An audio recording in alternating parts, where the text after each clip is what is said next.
I want to make it clear, crystal clear. I don't want anybody to think that, there's a maybe.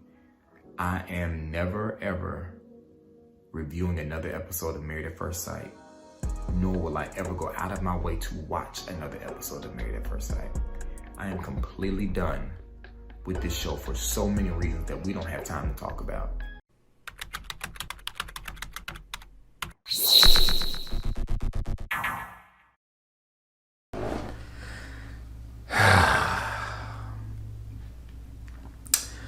Well, here I am, and obviously I should never say never because, hey Scatterbrains, my name is Travis, and I am here to do a review for Married at First Sight Season 13, Episodes 1 and 2. Now, let's just go ahead and talk about it. Obviously, when I had did my last review for Season 10, the show was terrible. It was just way too much. And for the previous two seasons, 11 and 12, many of my scatterbrains have sent me messages and comments about, Travis, you should start back watching. It's different now. It's better now. It's not as crazy and all of that kind of stuff. So I've thought about it many a time, like, should I or should I not? I said I was never going to do it. I need to stand by my word. All of that kind of stuff. Last season, we did watch a little bit, but I did not do any reviews on it. We mostly only watched to see this foolishness we were hearing about with Chris and Deja. Was that her name? I think her name was Deja. I don't know. Y'all know what I'm talking about. And I was like, well, let me go ahead and give Married at First Sight one more chance. Because one thing that really intrigued me about this season was that the cast appeared to be the most diverse cast they have ever had. And I don't know what took them so long. I think it's awesome that they have an Asian couple for the first time. I think that's really, really good.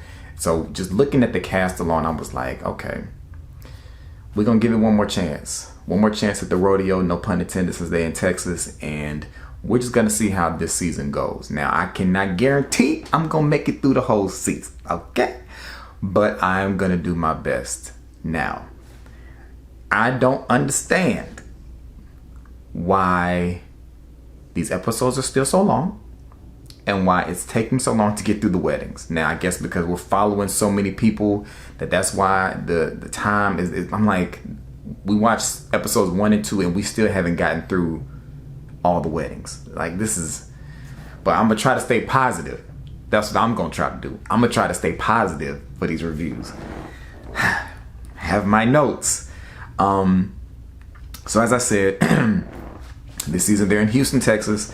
They have 10 singles for 2 hours. I think one episode was like 3 hours. I think last week was like 3 hours long, and I was like, oh no, this is definitely about to happen. But I pushed through it. So this review is going to be compacting like 5 hours worth of content. And I know I'm going to leave some stuff out. So the stuff that I leave out, y'all can just leave it down in the comments. All right, let's go through the couples really quickly. I guess I'll go backwards for the ones that we really haven't heard much about. So we'll start off with Rachel and Jose. Rachel is considered the blossoming bride and Jose is the perfectionist. She's 33 and he's 35. I may have gotten some of this information wrong because it was long. The only notes I have for them in 2 weeks is that she lost 35 pounds and he looking for the female version of him. That's all I got for them right now. We'll see their wedding next week. So from this point forward, their name will now be Rose. Y'all like that? Rachel, Jose, Rose. For those who've never watched my reviews before, I give all couples names. I don't know if anybody else started stealing that trick and started doing it, but since I've been doing Married at First Sight reviews, I've always given each couple a name, and that is how I refer to that couple. So anytime I'm talking about Rose, I'm not talking about the drink. I'm talking about Rachel and Jose. All right. When episode 2 ended, it was about to be the wedding for Brett and Ryan. I kept getting them confused because I thought Brett was the guy and Ryan was the girl. So my bad. But apparently, that's obviously not the case. So Brett, who is the girl, is 35, and Ryan, who is the guy, is 35, and he is the reformed serial dater. And for her, I wrote in that she was the hopeless romantic, but then I thought in the episode I just watched, it said hopelessly devoted. But maybe I'm thinking too much about Grease. I don't know. And the only notes I have for them is that he sent her mom flowers, and he sent her a pair of shoes in case she wanted to go ahead and run. They were much later in last week's episode, so by that time my phone had died as far as taking notes, and they're not the most interesting right now anyway. All right, now let's talk about the three couples that we've really seen a decent amount about. We can start with Mirla, and Gil. Okay, so Mirla is 34. She's considered the picture perfect princess, and Gil is 35. He's Mr. Caring and charismatic. Now I'm gonna go ahead and say this now. Mirla has already been getting on my nerves as far as what we're being shown. Now my opinion of her did change once I found out that she was a former principal, because the way that she's been acting thus far almost makes sense as an educator and maybe image wise. But up until she got the chance to talk to Gil, I was like, Mirla, you getting on my nerves, girl. You are getting on my nerves. Like, I don't know what this vibe is that you're giving off, but you're getting on my nerves. But all right, when it comes to them, Mirla is very into image. She's definitely high maintenance. I don't remember if she referred to herself as that, but she's definitely into image and labels and all of that kind of stuff. And what she wanted in a man was she wanted someone who was had faith, who was tall, dark, and handsome, bearded, and no bald head. And unfortunately, I think Gil strikes out on like two of those, because he does not have a beard, and we don't have hair on his face or on his head.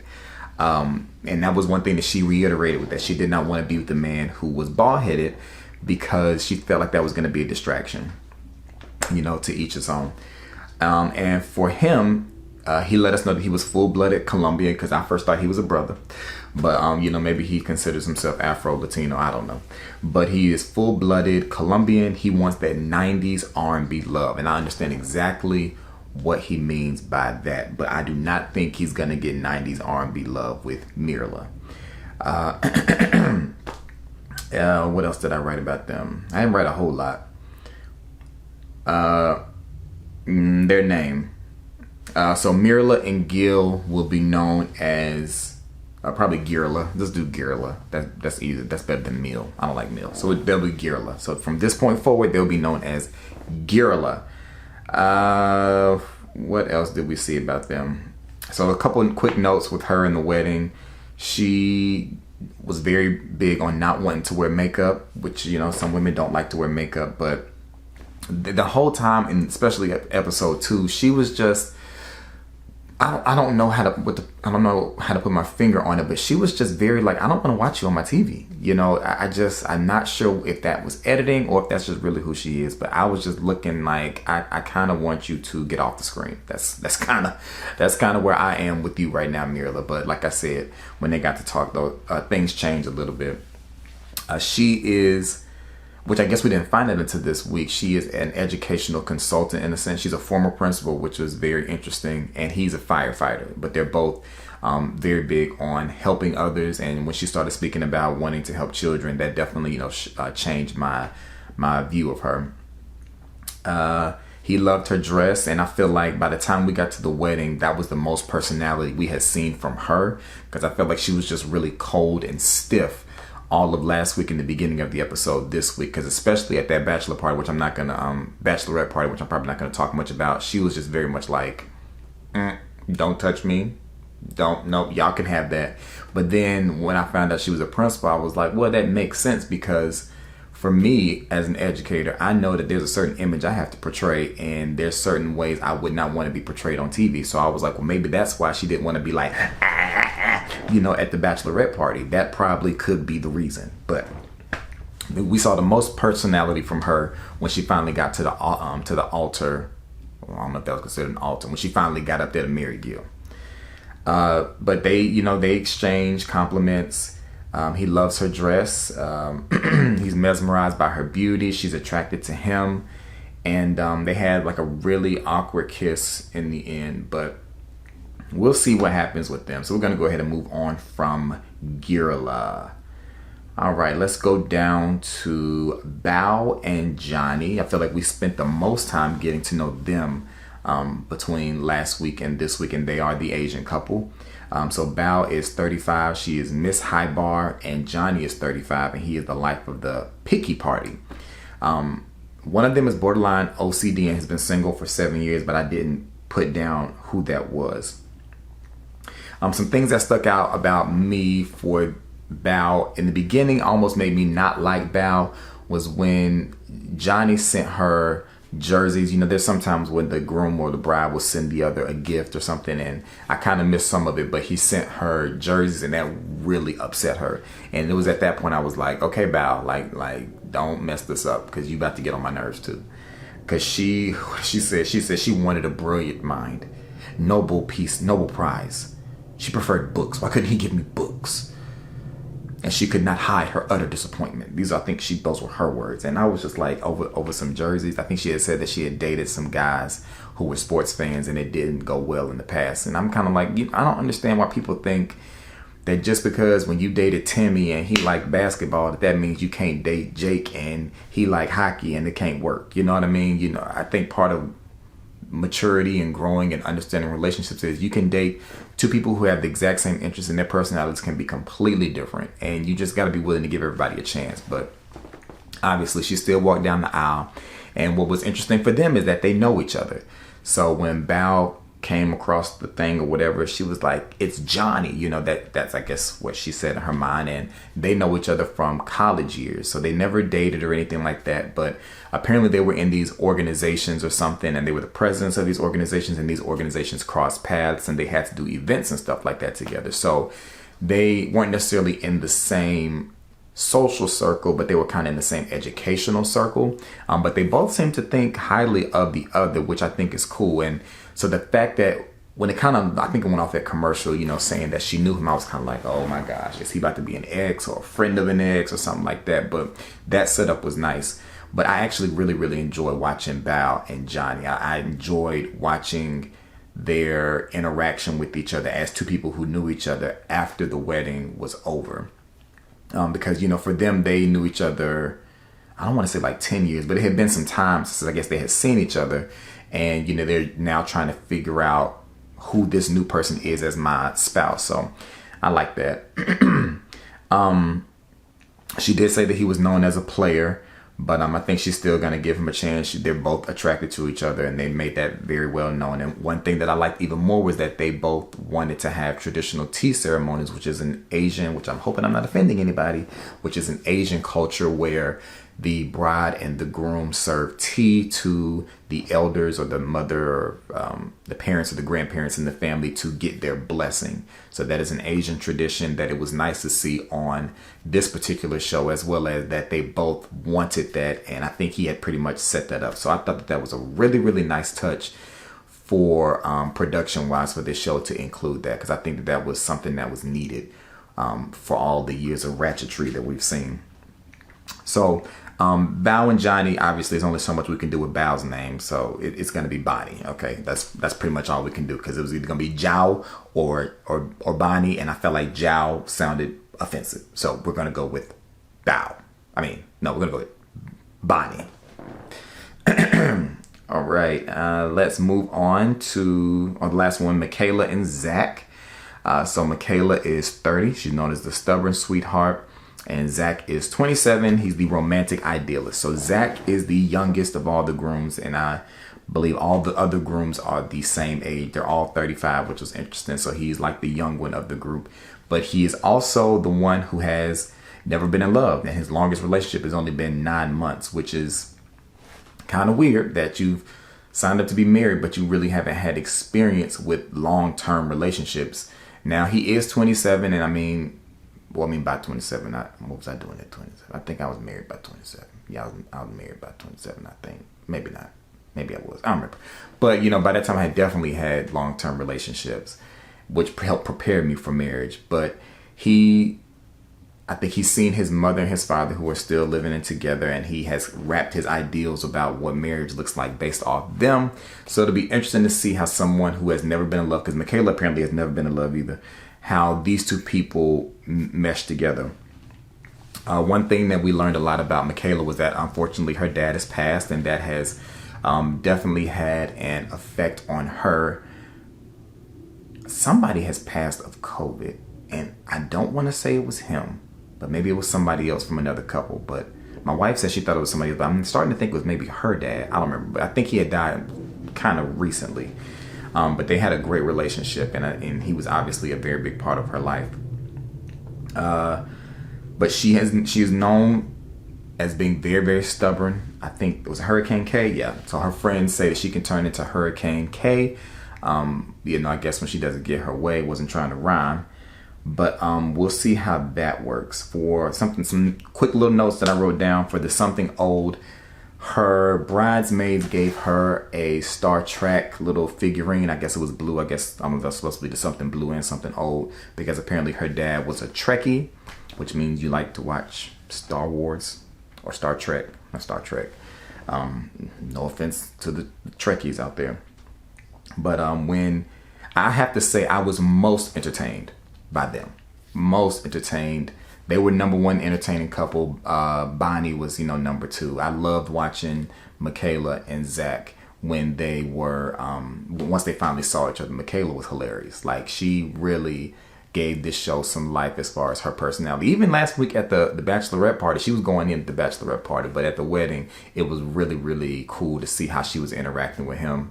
I like her personality, and I like his personality, and I think that they will be my favorite couple this season. And so my hope is that, their what's the word? Their lack of experience in relationships is not going to be a hindrance for them. Excuse me. Do I have anything else? I don't really know what to expect, y'all. I mean, that's pretty much all I have for notes and stuff. I don't know what to expect when it comes to. I'm just scrolling through real quick to see if there's anything I missed. Like I said, it was 5 hours worth of content, just jam-packed into this short review. But I don't know what to expect this time around with Married at First Sight. Pastor Cal did the majority of the narrating, which I wasn't quite sure why. I feel like we saw Vivian like once last week, and maybe saw Dr. Pepper once last week. But I feel like this has become Pastor Cal's show. And I mean, I believe in the Lord. He heard my cry and all of that. And for y'all to keep saying that y'all believe and y'all have faith that these couples are gonna make it, and the track record, I don't think it's gotten any better since I stopped watching. You know what I mean? But I'm hopeful. Zach and Michaela's name, Zakayla. That's their name, okay? Zakayla. It was either gonna be Mac or Zakayla. We're going with Zakayla, okay? So we got Zakayla, Bonnie, Girla, Rose, and Brian. Those are our 5 couples. So just try to keep up. It's a lot of people, I know, but I'm interested to see how this season will go. I'm going to do my best to get the reviews up quickly.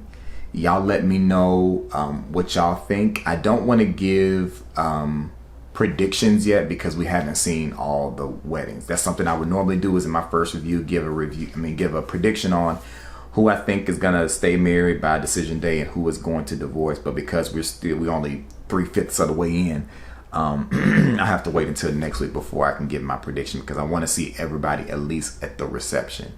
But I'm gonna save my thoughts for that until then. Y'all let me know what y'all thought of these first 2 episodes of Married at First Sight. I hope some of y'all are happy that I'm back. We'll see what happens. But I will tell y'all this: if y'all don't watch these reviews, I'm not gonna keep doing them. I know that much. Yeah, if y'all don't watch, I am not gonna keep doing these. Like, I know my view count used to be when I used to do these. If I'm not hitting them same view counts, I can't say I'm gonna put the same effort in, But thank y'all so much for watching this review of Married at First Sight, season 13, episodes 1 and 2. Make sure you remember to like, comment, subscribe, and I need y'all to hit the bell. Apparently the bell is important. I've been on YouTube a very long time, and I got off, got on, all of that kind of stuff. And apparently that bell is real important, because my wife is subscribed to me, but she doesn't get notifications when I post stuff. Like in July, so I've accomplished my goal. Obviously, in July, I said I am going to give y'all a new video every Tuesday and every Thursday for the month of July. And this is the final video in that, because today is Thursday. And so I'm, number one, proud of myself for meeting that goal. But on the other hand, I'm like, my views are like not even cracking 200, which is odd to have, 8,000 plus subscribers.